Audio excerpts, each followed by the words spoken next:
Okay friends, today we're going to tour all the lilies and stuff that are blooming just in that grassy area. We'll head down there here in a second, but I wanted to warn you that we have a neighbor putting in a deck and it's been going on for a couple days, so I need to get some content to you guys.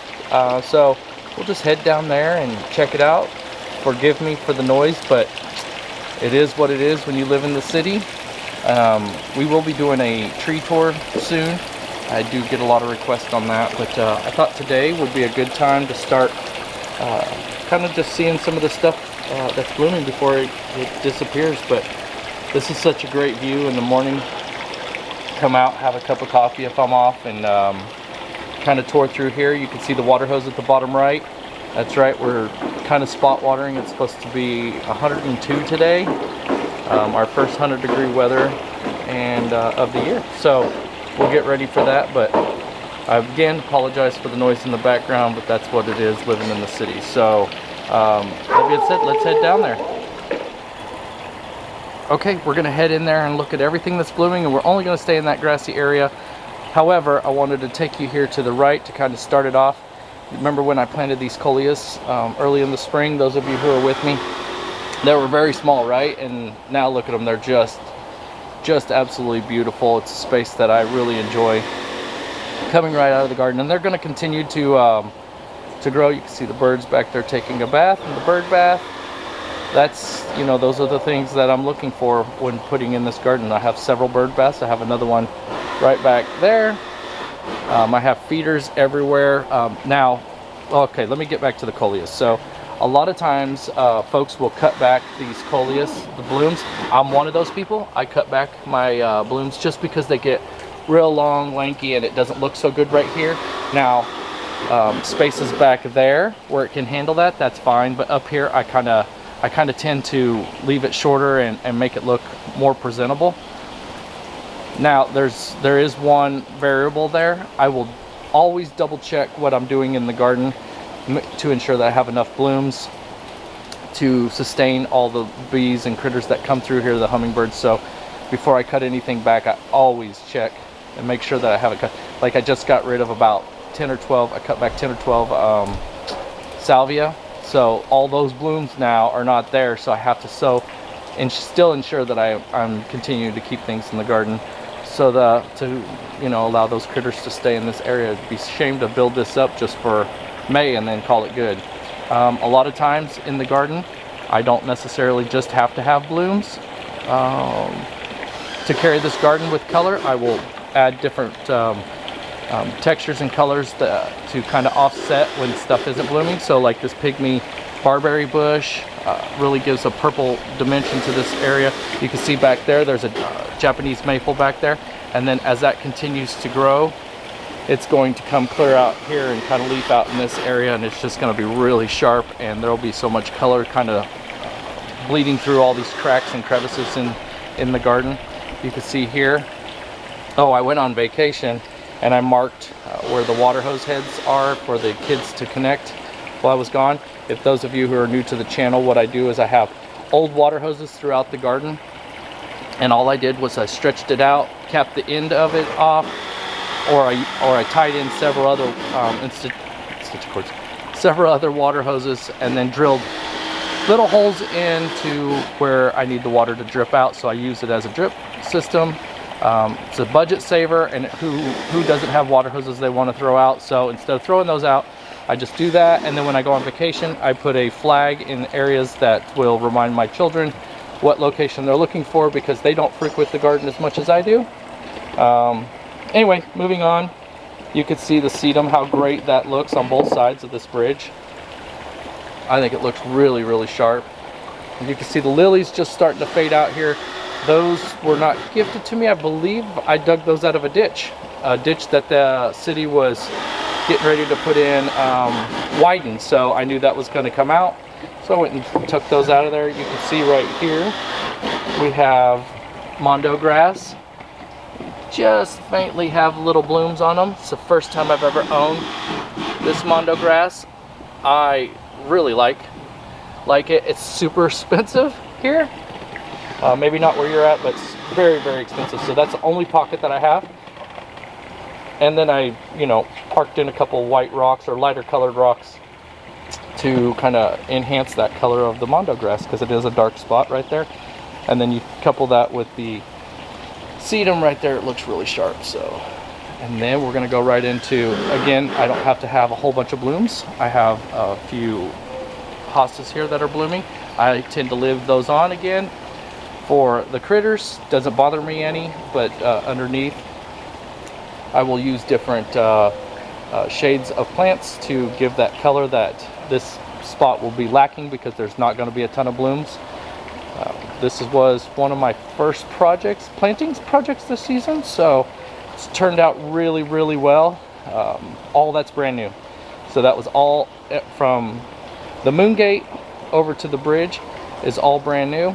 None of that is, was some of it transferred? No, I don't think any of it was transplanted. No, it was transplanted. This runner right here was transplanted from the back side of the garden. I do recall, because I took out the pergola. And then this one over here as well. I transferred both of those into this space so that I wouldn't lose them. You can see here the heuchera is starting to bloom. Not significant amount, right? But nonetheless, it still adds some color to the garden. And then in the background, you can see that log that used to be a Bradford pear tree that was cut down, and it was hiding somewhere in the back of the garden. And as the years continued, I started to develop this desire to add different wood structures, driftwood. You can see here's another piece of driftwood. Looks like a little person, kind of. You can see right here in my imagination, you can see there's the arm, there's the backside, their leg, and then coming back around, and then that would be the head. Kind of looks like somebody's kind of bent over in the fetal position. That's how I use it. So might be a little bit much of imagination, but nonetheless, that's how it goes. But I'll add different things into the garden. That will take 10 years, probably 20 years before that actually breaks down to where I can't use it right there. And then that'll give me an opportunity to reset that area, that space right there. And then of course I have to have a bridge. If you're new to the garden, I'm always putting bridges. I've got like 5, I think. And then I offset the timbers. That's all pre-treated wood lumber from Home Depot. If you're going to do it, make sure you get pre-treated lumber, and then make sure the hardware, the screws that you use, are not ones that will rust and decay in a couple of years, because that will happen as well. Make sure you use deck screws, because that is in contact with the ground, and it gets watered quite a bit through here. You can see the water hose that goes back there. That's part of the drip system. I've got some lily grass here, or monkey grass, pardon me. And let's see, got a weed here I can come in here and pull real quick. Did not see that before I toured.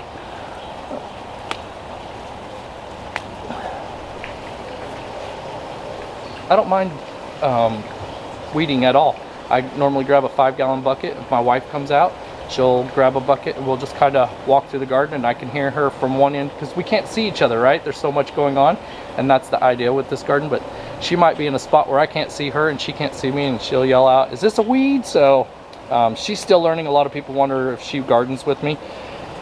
She does a lot of the off-site things. She waters whenever I'm at work. I work 12-hour shifts, 5 to 6 days a week. So when I get off, a lot of times it might be getting closer to dark or closer to supper, and I'm just ready to kind of stall out. So a lot of times she'll call and ask where she would like the water hose, where I would like the water hose put at, or where she could spot water, or what she can pull, those types of things. So it's a good partnership, and she doesn't have a problem helping. You know, she just jumps in wherever's needed. She's actually normally the one that reaches out to me asking where she can what she could do in the garden to help. So she's learning, though. I can tell her a name of something and she will never forget it.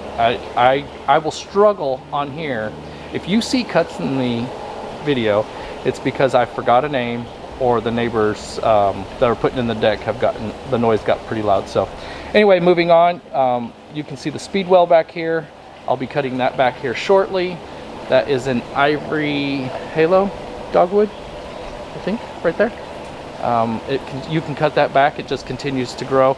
I like how it's kind of folding over here into that section, and it just, I think when things bleed over into your trails and over into different parts of your garden, it makes the garden seem a lot older than it and mature than it is. So another speedwell right here. We've got some iris. Iris have already bloomed. The millennium allium back here, you can see all the little heads getting ready. That'll be just covered in bees before too long.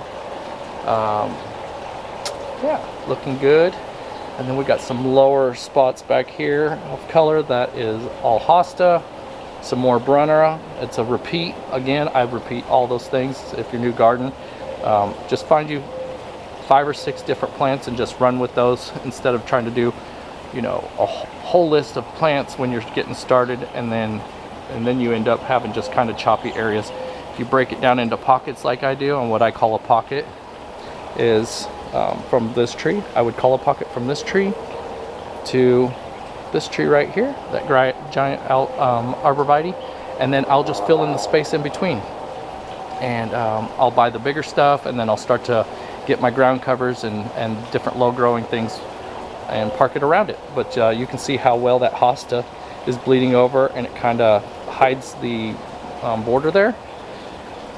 It's just an element that I use to make it look older and then more mature than it really is, and then in your mind you're kind of wondering how far around that goes, and then off here you can see it just kind of pops up again, another post. So I just break it down into pockets. This spot right here I would call a pocket. You call it whatever you want. Some people I know call it coves, like a water cove. I think it's kind of neat. I get that a lot whenever I was in Eufaula, Oklahoma, visiting my brother, and that's just how they use it. So again, these timbers right here are pre-treated lumber from one of the hardware stores. You could get it probably local in your hardware store, and then they're just cut down to very different lengths, and you can pop them in the ground. They're no more in the ground than 2 or 3, 4 inches, some of them, and then backfill with soil, not putting any kind of backer to it, and the water is able to flow through it, so therefore the pressure from expansion and contraction during the winter doesn't force that lumber out of the way. Let's stay on topic. Here's another lily. Some of these lilies I won't have the name for. I will research them see if I have the names inside the house. If my wife was sitting here, she could tell me, hey, that's such and such, but a lot of these were gifted to me very early on when I started this garden. And then some of this stuff is stuff that I dug up. I'm very opportunistic. I will take a plant from an old abandoned place that's getting ready to get tore down, especially old buildings, you know, old warehouses and stuff that they're tearing down and resetting the landscape, or they're going to tear that building down and repurpose it somehow or build a new building there. I will go around, if it's early enough in the spring or light enough in the fall, I will go and I will dig up lilies. You name it, I'll dig it up and give it a shot in this garden.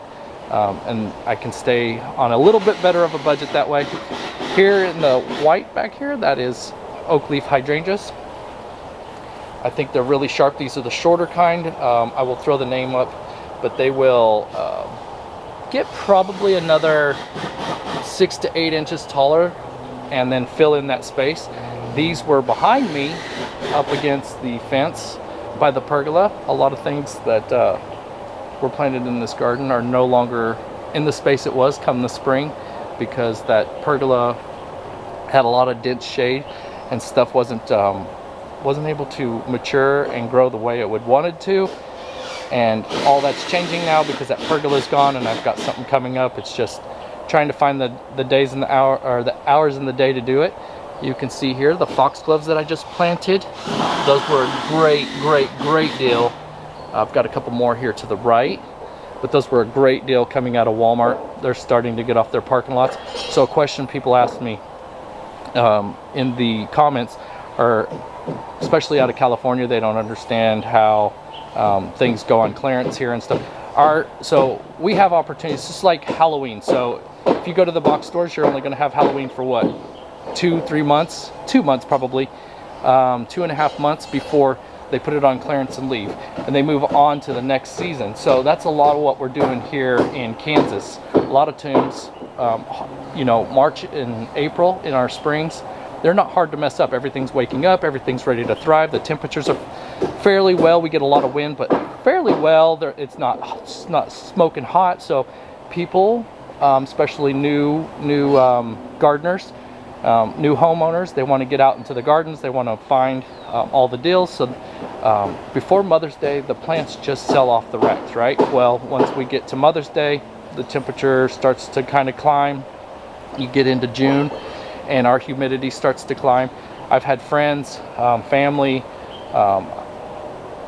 co-workers tell me they've lived in Florida, they lived in Georgia, and they say sometimes the heat and the humidity in Kansas, in my space, is so much more than they ever had to deal with in like those southern states. And that says a lot about what's going on here. So a lot of times what ends up happening is, but come June 1st, the box stores around here, they tend to start getting off their parking lots because people die back. You know, people aren't enthusiastic to plant and buy in for their homes and their gardens.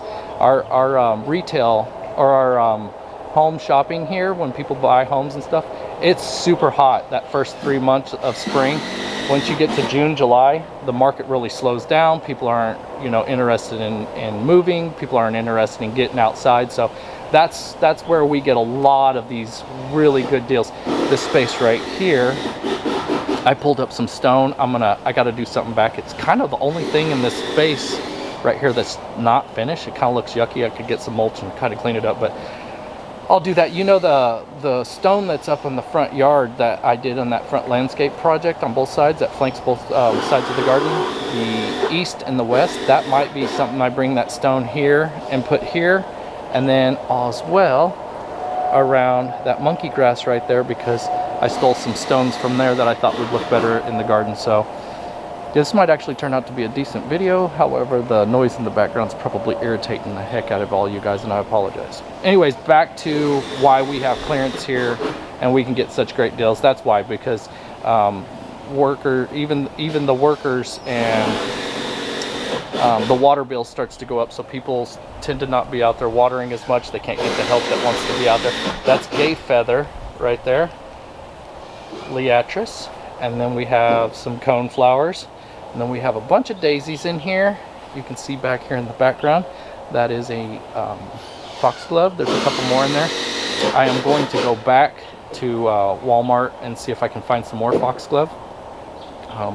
You know, when I put that video out, I didn't share all the information. A lot of times I tend to think that I'm overwinded and I talk too much, so I want to get the video out to you guys and then let you guys move on about your day, instead of you fast forwarding through the video and just getting to the good parts. And it doesn't help the channel much if that's happening. So I tend to not talk too much. This is going to be an overload of talking, I suppose. A lot of words in this video. So that's why I didn't talk about like the foxgloves. Someone told me that, you know, if you pull the mulch back and allow it to allow the seeds to drop, it'll come back. Very, very good point. I should have said something about it, but I didn't. But thank you. That's what I love about the comments. I've learned a lot from the comments alone. If you guys are looking at this garden and go, what can you learn? Because this garden, you look like you know what you're doing. I learn a lot from you guys. I also learn a lot from other YouTubers. You can see back here, I have a bunch of Russian sage that's starting to come in. Now, this space right here is not getting as much sun in the evening, so it gets a little bit of morning sun, but it's just not enough to keep some of these things like the Russian sage and whatnots that could thrive off of all day sun. Right here I have some bee balm, and I have some more behind me. Again, I utilize different plants, same plants in different spaces throughout the garden, kind of give it some more cohesive look. You can see here where my little bridge is, another little bridge that will end up going back to this space back here. Look how I got a lot going on back there, but that's a project in due time. I hope it works out. I got to find the hours in the day. I'm betting on myself that it'll get done, but when, I have no idea. I'm not happy with these roses. They look very thin and unhappy. Again, that could be due to the fact that I'm not getting as much sun. They're probably getting 5.5 hours, 6 hours of sun. So it's right in that spot where you don't know, is it going to be enough to hold it? So right here is another Russian sage right beside my lamp. Bless you. The lamps here, I am going to, somebody suggested, hey, take the and kind of fade out the white to give it a more rustic look. Absolutely gonna do that. Again, I gotta find time. I am not happy with this little guy here. I've got another one. Let's see. Golden mop. Can you read that? Yeah, so I'm not sure what's going on because I've got 3 of them and 2 of them are doing so well. Or no, pardon me, one's doing so well. That one not so much. So I will be popping that out and adding it to another space in the garden and hopefully seeing if I can get it to come out. I'm not sure if it got too much water, not enough water, but I tend to think I might have loved it too much. Anyway, such is life, right? So you learn from it. Here's another one of those salvia and this space right here is just full of salvia.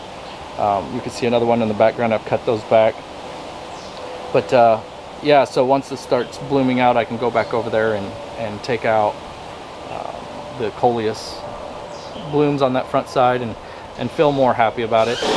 Again, more Shasta daisy. It's a continuation from the front yard. I got a lot of Shasta daisies up there. Got some more cone flowers in this space, different ones. I think it's super sharp because planting tight for me works out well because then they can kind of, you know, once things bloom out and you cut it back and they kind of get tired, they can lean on one another versus falling straight down. I cannot believe we're supposed to be 102 today and I might have to cut this video because it's starting to rain. Wild. You can see right down here I've got another Millennium Allium. I've got a lily in here and looky there, little critter came up. That's tiger's eye sumac. I can find those 65 feet away from each other. Another lily. I did have a spot that was a butterfly bush and whatever reason it didn't come up this season, so I'm holding off. I'm going to go to a tree store and maybe get another palm arborvitae to put in there. We'll see. Got some lamb's ear here, and here's another one of those mop heads that are doing well, but the other one on to my right as we continue is not so well. I need to cut back the dianthus here, and you can see I need to cut back the lilies that were in here. This was so beautiful for a while, and like I said, we missed some of it because we decided to take a last minute vacay and get out of town, get out of Dodge, and kind of enjoy, get away. Sometimes I'm sure if you're an avid gardener, you just want to get away sometimes, and that's what I want to do. And you get to come back to your garden and start fresh, and everything feels better. So I'd never Chelsea chopped before, but if I did, it would be on the sedums. They get heavy and leggy towards the end of the season, so if I was ever to Chelsea chop, I would. Anybody out there Chelsea chop? I've watched John Lord from overseas do it, and he's phenomenal. He does it a lot, so I've learned from him on doing that. You can see here I've got some more Shasta daisies. Now this is your traditional Shasta daisy here that I'll be cutting back soon, and then look at the yellow. Can you see the difference in there? That one is Amazing Daisies, Daisy May right there. And not that I'm super knowledgeable and remember, but I have the tag right back there that I can read, so I wish I'd do that with a lot of the things that I put in the garden. Right here, that purple foliage right there, that is Penstemon Blackbeard, I believe. Super showy. The birds or the insects were all over it for a while, but that's all done with, so I'll have to kind of cut it back a little bit, starting to split in the middle. That's one thing I hate about gardening, is when things start to split in the middle. It's just, you know, we all have our pet peeves. That's probably my biggest one, is when things are done. That's why I try to plant close to one another, so that things will, you know, kind of lean on one another and not allow the ugly to kind of set in. You can see some more coneflowers. Soon the golden finches and different finches and birds will come in and enjoy themselves there. Here again, the sedum looks so wonderful during most of the season, and then all of a sudden it splits in the middle. I just dislike those. Let me come over here, I'll show you the other one, because it's important for me to share with you the bad with the good, because especially if you're new to gardening and you're just turning this on, you're like, holy cow, I want to do that. This is amazing. There's a lot of ups and downs to gardening. I'm sure somebody's gonna, yeah, feel free to put that in the comments, your ups and downs, your wins, your pros. Yeah, let me know what your pros and cons are of gardening. That would be fun. That way new channel or new folks that are new to gardening, they can kind of lean on your information. So I can tell you I've got several pros and cons of gardening, but one of the cons is I hate when my plants split open. So a lot of times I'm able to cut things back, but not so much. Right here we have Catmint Nepeta, and I need to cut it back. Jeez Louise. So I'm going to cut that back this evening. We've got some dianthus back here in the background. Got some more coneflower, some more lilies. Everything's starting to look a little tired when it blooms, but still we're maintaining. We're still holding good. So we'll continue around here. This lamb's ear that was put in this season. Here's one of the palms if you're not sure what that is. Thinking about putting one of these in that dead space over there where that butterfly bush was. I really like them. I think they're fun. But anyway, that, you see how bright, let me bring the camera back up. See how bright that camera gets right there once you go over that lamb's ear. I really like those. Couple reasons I really like them. They're no fuss. They can handle the heat very, very well.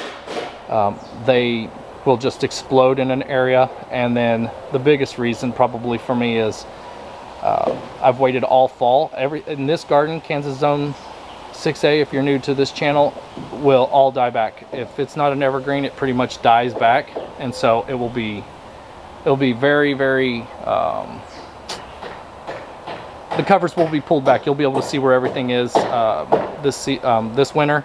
And so when I get out here in February and March and start getting ready for the season to explode, these are one of the first things that come up here in our garden and really start to take off immediately. So that's a good addition to our garden. Over here we've got some sunflowers. Here comes the rain. That's so freaking awesome. I'd pull out this camera every day if I knew I'd get rain. But yeah, you can see the sunflowers in here. I have a rain gauge that hasn't been used in quite a while. I have a contorted filbert back here.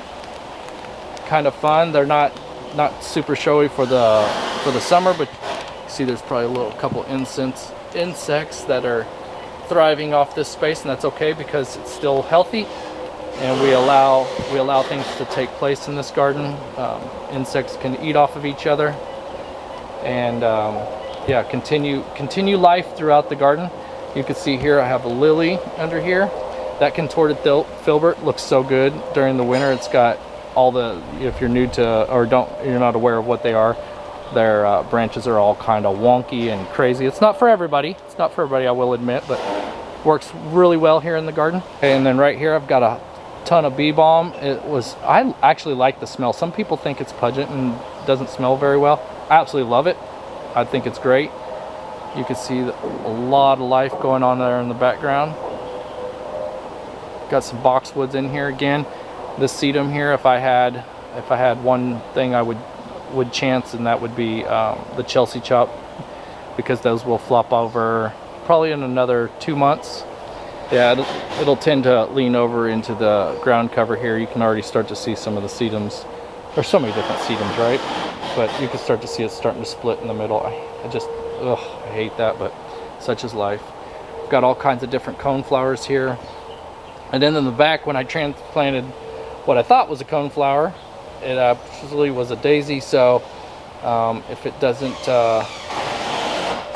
do good by next season where it fills in the space, my best bet is it's going to, but I kind of want to get it growing a little bit more. And then I got a dead spot back here, and I'm thinking maybe right here, instead of having, I'll keep the coneflowers there, but maybe dot in 2 more of those Shasta daisies and see if that kind of plays well with that space. We'll see.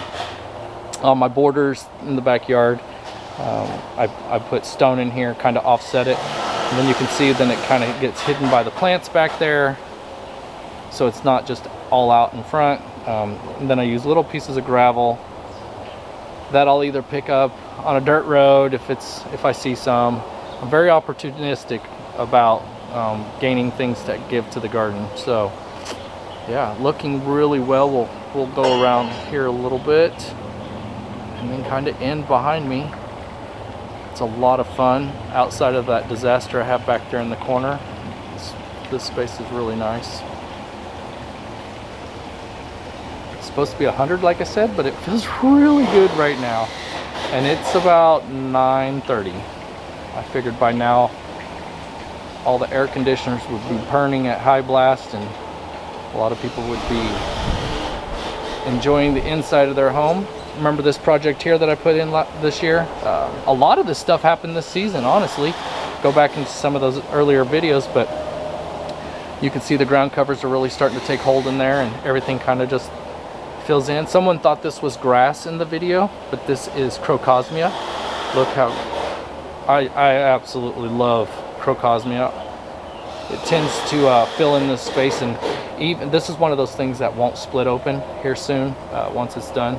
I've got another one to the behind the small bridge that I shared with you guys a while ago, but I think it's funny because you got all this foliage and then you have just these tiny little bit of spots of flowers, and that's okay. I love them. I think they're kind of whimsical back here. My wife told me don't use whimsical so much. I'm like, but that's my style, and she's like, yeah, but you use it a lot, Mike. But anyway, whimsical it is, right? So you can see here, got a couple tire rims. Some of this stuff is probably stuff that you already know, but we have so many new viewers and I appreciate it. But it's good to share with those folks so they don't, kind of get them caught up to speed. Anyway, we can continue on, but I wanted to really just share with you guys that space in there so that I can answer most of the questions that would be coming through versus doing a whole garden tour back here and then not being able to give as much detail as possible. But if you're new to watching this video, hit the like, hit the subscribe, leave a comment. Let me know what your pros and cons are. That'd be fun. It's funny because we're watching from all over, right? I have people from overseas that watch this, and we can all share our different, and it's just fun especially if you're into gardening. It's fun to kind of get to know different people and what their likes and dislikes are, and yeah. So anyway, thank you guys for watching. We'll see you the next time. Bye-bye.